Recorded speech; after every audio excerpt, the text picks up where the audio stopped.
दोस्तों स्वागत है आपका बिहार न्यूज में। दोस्तों मैं हूं फिरदौस गनी और आप देख रहे हैं केडीबी लाइव। दोस्तों आज हो चुका है 10 अक्टूबर 2020। तो आज की बिहार की टॉप न्यूज लेकर आए हैं आपके लिए। दोस्तों वीडियो स्टार्ट करने से पहले आपसे एक रिक्वेस्ट है, अगर आप नए आए इस चैनल पर तो चैनल को सब्सक्राइब करके बेल आइकन को भी प्रेस कर दीजिए और साथ में वीडियो को लाइक कीजिए, अपने दोस्तों के साथ शेयर भी कीजिए। तो चलिए दोस्तों स्टार्ट करते हैं आज का न्यूज। चारा घोटाले में जेल में बंद आरजेडी सुप्रीमो लालू प्रसाद यादव को एक और मामले में जमानत मिल गई है। जी हां, हालांकि इसके बावजूद वे फिलहाल जेल से बाहर नहीं आ सकेंगे। आपको बता दें कि सीबीआई की विशेष अदालत ने लालू प्रसाद यादव को करोड़ों रुपए के चारा घोटाले में दोषी ठहराया है। ऐसे में वे जेल में हैं। जी हां, जानकारी आ रहा है कि लालू प्रसाद यादव को चाईबासा ट्रेजरी केस में राहत मिली है। लालू के वकील ने बताया कि इस मामले में 2 लाख रुपए जमा करने होंगे, लेकिन वही दूसरी तरफ लालू की जमानत के लिए सीबीआई के वकील ने विरोध किया, जिसे खारिज करते हुए कोर्ट ने जमानत दे दी। रामविलास पासवान के चले जाने पर लालू प्रसाद यादव की पत्नी और बिहार की पूर्व मुख्यमंत्री राबड़ी देवी ने शोक जताया है। जी हां, राबड़ी देवी ने शोक जताते हुए कहा कि आदरणीय रामविलास पासवान जी के चले जाने से बहुत दुखी हूं। दशकों से उनके साथ पारिवारिक संबंध रहा है। आज हमारे घर में चूल्हा नहीं जलेगा। ऊपर वाला उनकी आत्मा को शांति दे।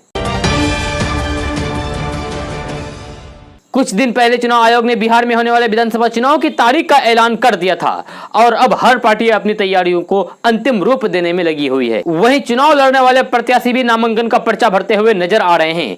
जी हां, लेकिन क्या होगा जब साइकिल पर सवार होकर एक साधारण सा दिखने वाला व्यक्ति नामांकन पर्चा भरने के लिए आए। जी हां, एक पल के लिए ऐसा कोई भी इस तरह की कल्पना नहीं कर सकता। जी हां, लेकिन यह हकीकत है। जी हां, बिहार के शेखपुरा विधानसभा क्षेत्र में यह नजारा देखने को मिला है। बिहार चुनाव के लिए पर्चा भरने वाले इस साधारण से नजर आने वाले व्यक्ति का मुख्य काम कपड़ों को सिलना है और उनका कहना है कि यदि मैं विधायक बन गया तो पहले खुद का विकास करूंगा, यानी कि खुद को विकसित करूंगा, जनता जाए भाड़ में। जी हां, आमतौर पर नेता ये कहते हुए सुनाई देते हैं कि मैं जनता की सेवा करूंगा, लेकिन दर्जी मास्टर तो इन नेताओं से भी एक कदम आगे निकल गए। साइकिल पर सवार होकर आए पेशे से दर्जी का नाम राजेंद्र प्रसाद है। वे शेखपुरा जिले के बरबीघा विधानसभा के पुरनकमा गांव से संबंध रखते हैं। साइकिल पर सवार होकर चुनाव के लिए नामांकन करने आए राजेंद्र प्रसाद का ये अंदाज सोशल मीडिया पर जमकर सुर्खियां बटोर रहा है। पर्चा भरने के बाद उन्होंने कहा कि अगर मैं चुनाव जीता तो पहले अपने जीवन को बेहतर बनाऊंगा, जनता को बाद में देखूंगा। बिहार में 1155 नए कोरोना संक्रमित मरीज मिले हैं। इसके साथ ही राज्य में कोरोना संक्रमितों की संख्या बढ़कर 1,93,826 हो गई है। पटना में सबसे ज्यादा 237 नए कोरोना संक्रमितों की पहचान की गई है।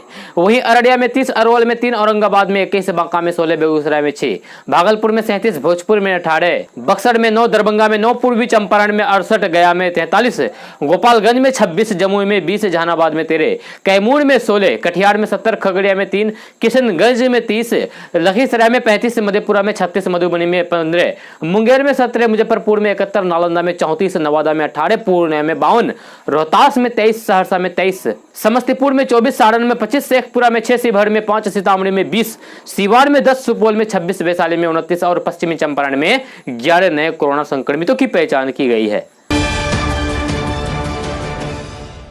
रामविलास पासवान जाते जाते अपने घर वालों के लिए करोड़ों रुपए की संपत्ति छोड़ गए हैं। जी हां, केंद्रीय मंत्री रामविलास पासवान कल वह इस दुनिया से चले गए। जी हां, वे लंबे वक्त से बीमार चल रहे थे। 4 दिन पहले ही दिल्ली के एक अस्पताल में उनके दिल की सर्जरी हुई थी। जी हां, उनके जाने से राजनीतिक गलियारों में शोक की लहर है। दरअसल अब बेटा चिराग पासवान के ऊपर घर की सारी जिम्मेवारी है। लेकिन बात करें उनकी संपत्ति की तो रामविलास पासवान मौजूदा वक्त में केंद्रीय उपभोक्ता मामले, खाद्य एवं सार्वजनिक वितरण मंत्री थे। जी हां, इसके अलावा वे संसद के उच्च सदन यानी कि राज्यसभा के सदस्य थे।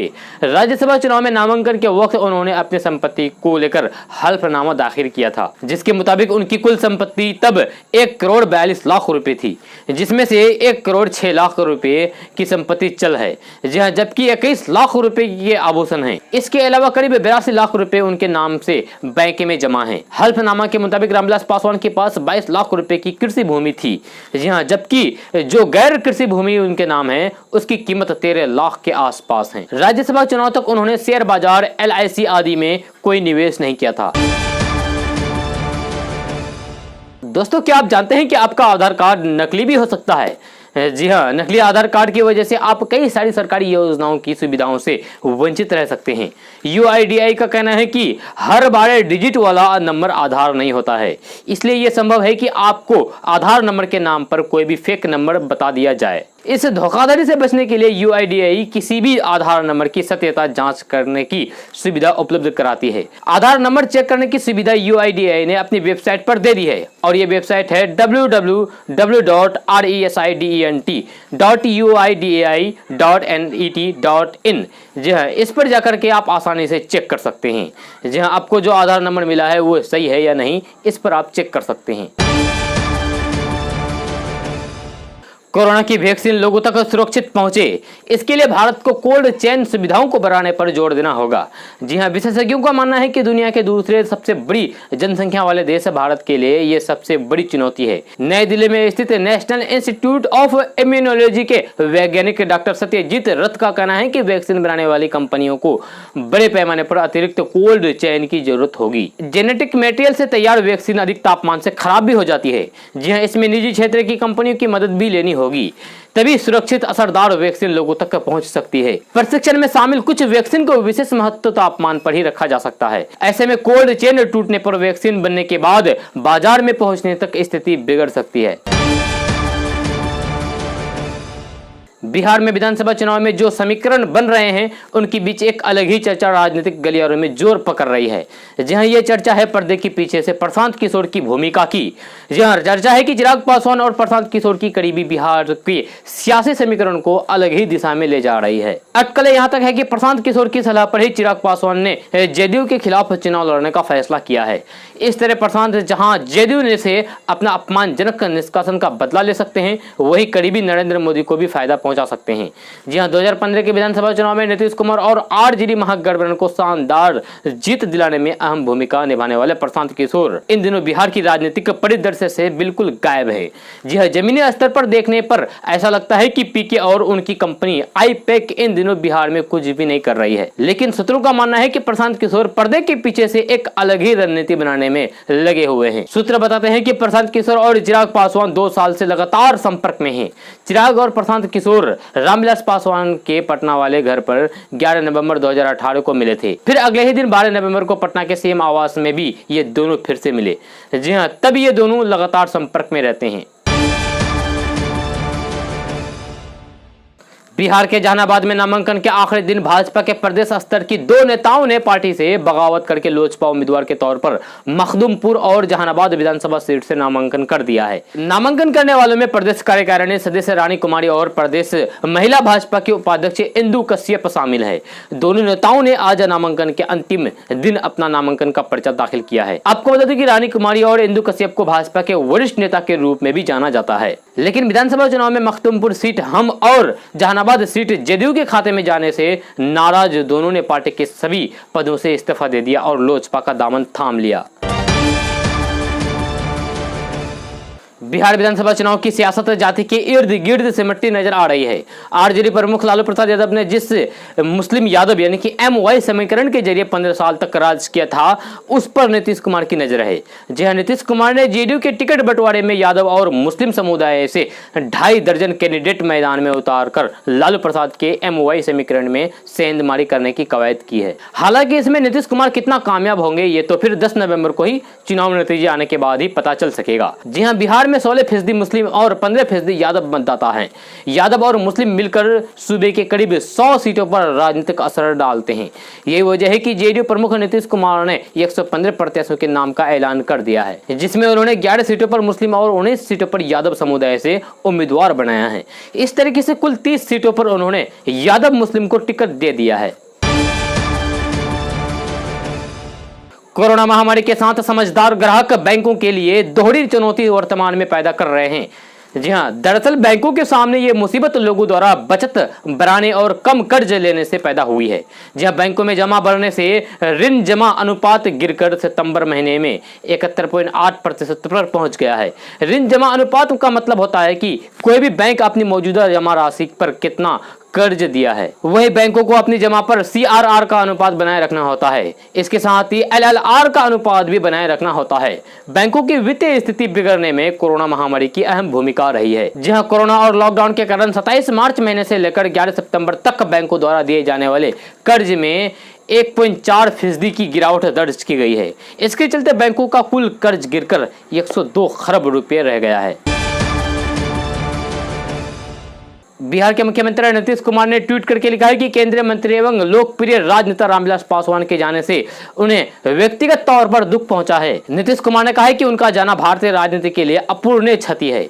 ऊपर वाले उनकी आत्मा को शांति दे। इसके अलावा रामविलास पासवान के जाने से बिहार की सियासत में शोक छा गया है। जी हाँ, बिहार की पूर्व सीएम राबड़ी देवी, बिहार के deputy CM Sushil Kumar Modi, Nandkishore Yadav, doctor Madan Mohan Jha, Mangal Pandey और तेजस्वी यादव समेत तमाम दिग्गज नेताओं ने उनके जाने पर दुख जाहिर किया है। जन अधिकार पार्टी के प्रमुख पप्पू यादव ने भी रामविलास पासवान के जाने पर ट्वीट के माध्यम से दुख जाहिर किया है। बिहार के 11 जिले में 1950 के बाद पहली बार जमीन सर्वे का काम हो रहा है। जहां इस सर्वे के दौरान राज्य में जीवित रैयती यानी कि जमीन के वर्तमान मालिक के नाम पर ही नया खतियान बनेगा। साथ ही साथ जमीन से जुड़ी सभी प्रक्रियाओं को ऑनलाइन किया जाएगा। खबर के मुताबिक सर्वे के दौरान सरकारी जमीन से कब्जा भी हटाया जाएगा। साथ ही साथ गांव की सीमा, भूखंडों का सीमांकन एवं जमीन संबंधित तथ्यों की जांच पड़ताल की जाएगी। इससे भूमि विवाद में कमी आएगी और लोगों की परेशानियां भी दूर होगी। आपको बता दूं कि इस सर्वे के मॉनिटरिंग के लिए राज्य स्तर से नोडल अफसर नियुक्त किए गए हैं। सभी जिलों में अमीन, सहायक बंदोबस्त पदाधिकारियों, कानूनगो, लिपिकों की पदस्थापित का काम भी पूरा हो गया है। जहां कुछ जिलों में सर्वे का काम तेजी के साथ हो भी रहा है।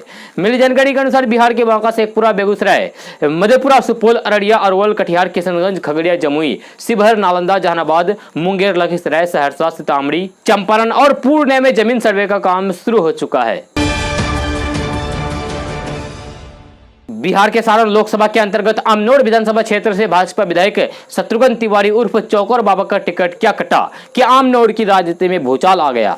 जहां विधायक ने टिकट कटने के बाद अब आजीवन अन्न ग्रहण न करने की बात कही है, यानी कि कभी भी खाना नहीं खाने की बात कही है और सिर्फ फलाहार पर रहने की घोषणा की है, यानी कि अनाज नहीं खाएंगे लेकिन फिर फल खाएंगे। जहां अलायंस के भीतर टिकट वितरण में अक्सर पार्टियों को अपनी परंपरागत सीटें भी छोड़नी पड़ती है, लेकिन विधायक के विरोध का ये तरीका हैरानी में डालने वाला है। हालांकि विधायक का इस बारे में अपना एक अलग ही तर्क है। स्थानीय सांसद राजीव प्रताप रूडी के गिरे क्षेत्र अमनोड़ में टिकट कटने के बाद चौकर बाबा ने सांसद को निशाने पर लिया और जमकर खड़ी खोटी सुनाई। विधायक चौकर बाबा के निशाने पर मंगल पांडे और सुशील कुमार मोदी भी रहे हैं। केंद्रीय मंत्री रामविलास पासवान इस दुनिया से चले गए। जी हाँ, वह 74 साल के थे और लंबे वक्त से बीमार चल रहे थे। रामविलास पासवान को सियासत का मौसम वैज्ञानिक भी कहा जाता था।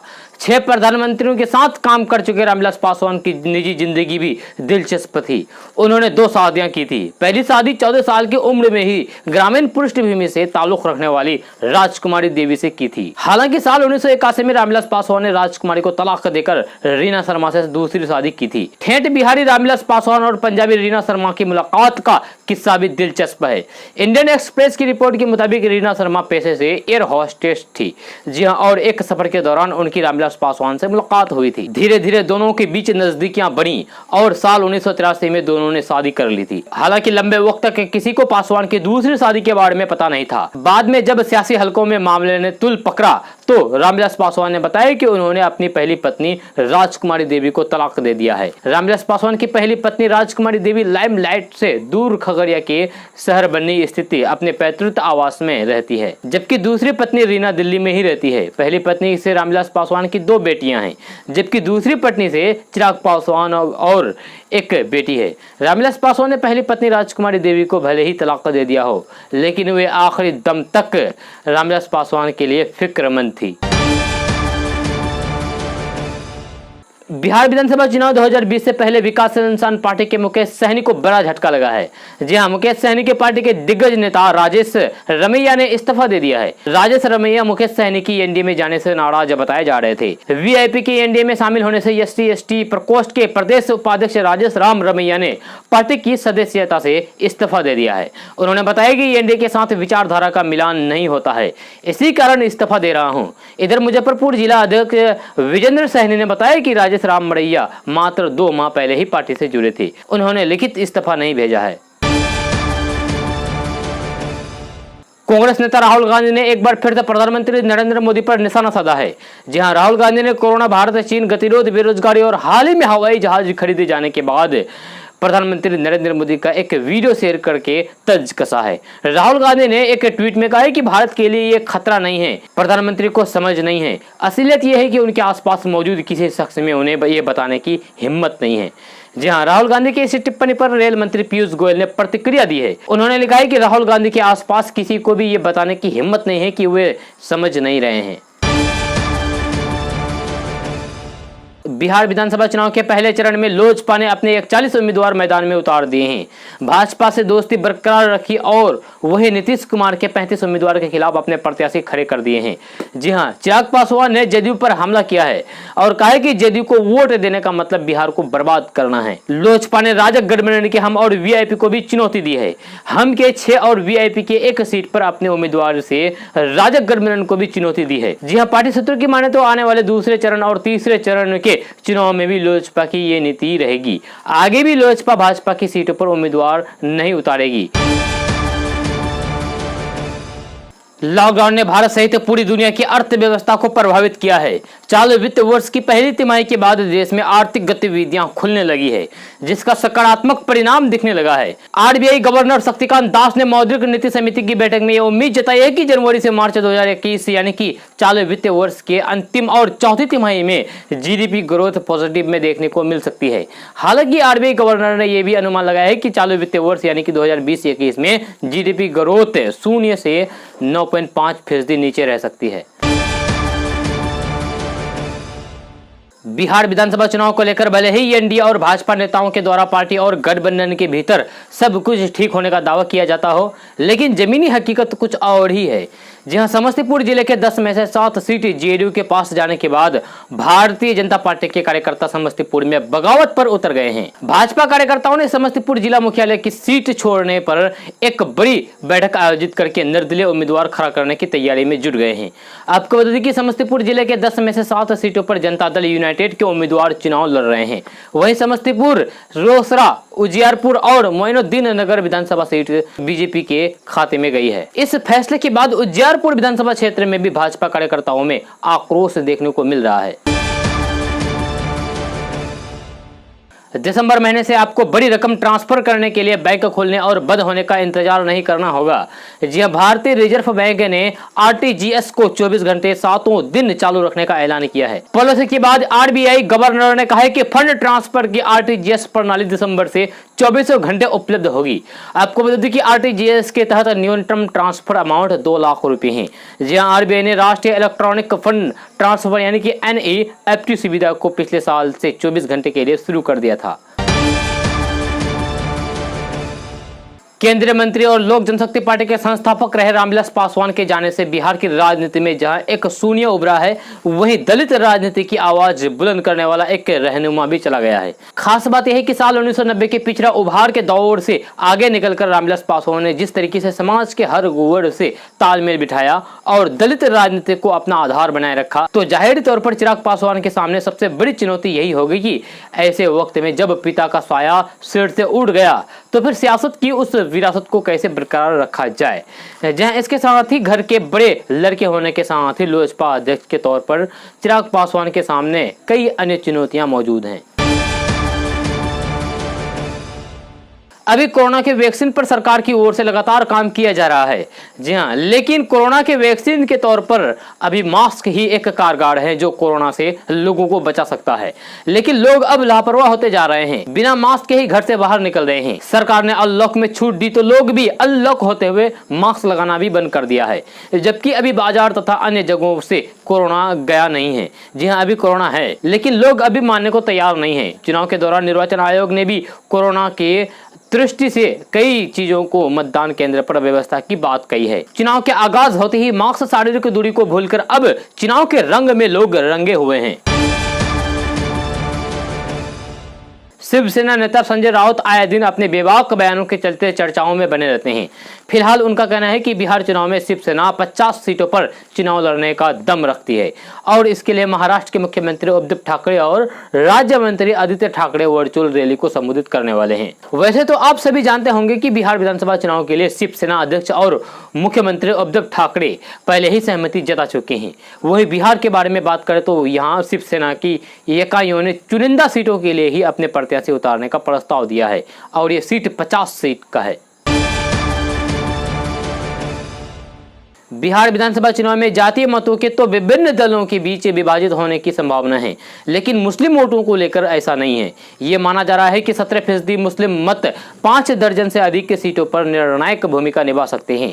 राज्य में अति पिछड़ा वर्ग के करीब 26% मत के बाद सबसे ज्यादा मत मुस्लिम के करीब 17% हैं। ईबीसी मत जहां कई पार्टियों के बीच बंटे हैं, वही मुस्लिम आमतौर पर एकजुट होकर राज्य के विपरीत जाते हैं।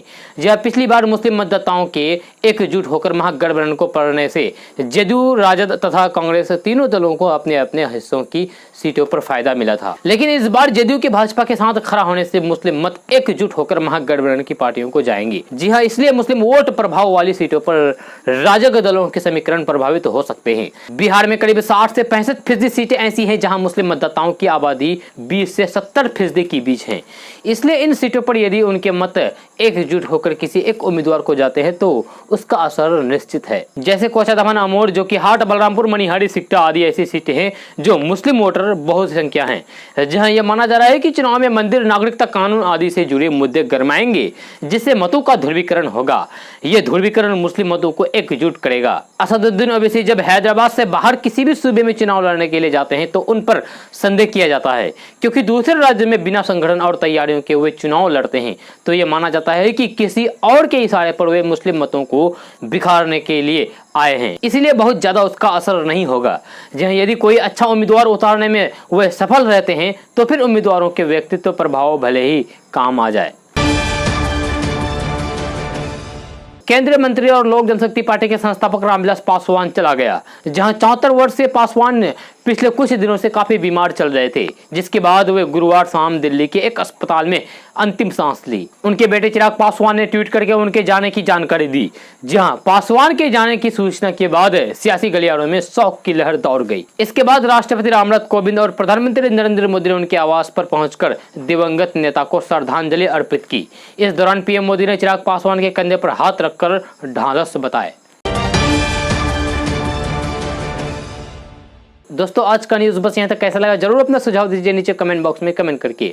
अगर आप नए आए इस चैनल पर तो चैनल को सब्सक्राइब करके बेल आइकन को भी प्रेस कर दीजिए और साथ में वीडियो को लाइक कीजिए, अपने दोस्तों के साथ शेयर भी कीजिए। तो चलो दोस्तों, फिर मिलते हैं अगली वीडियो में।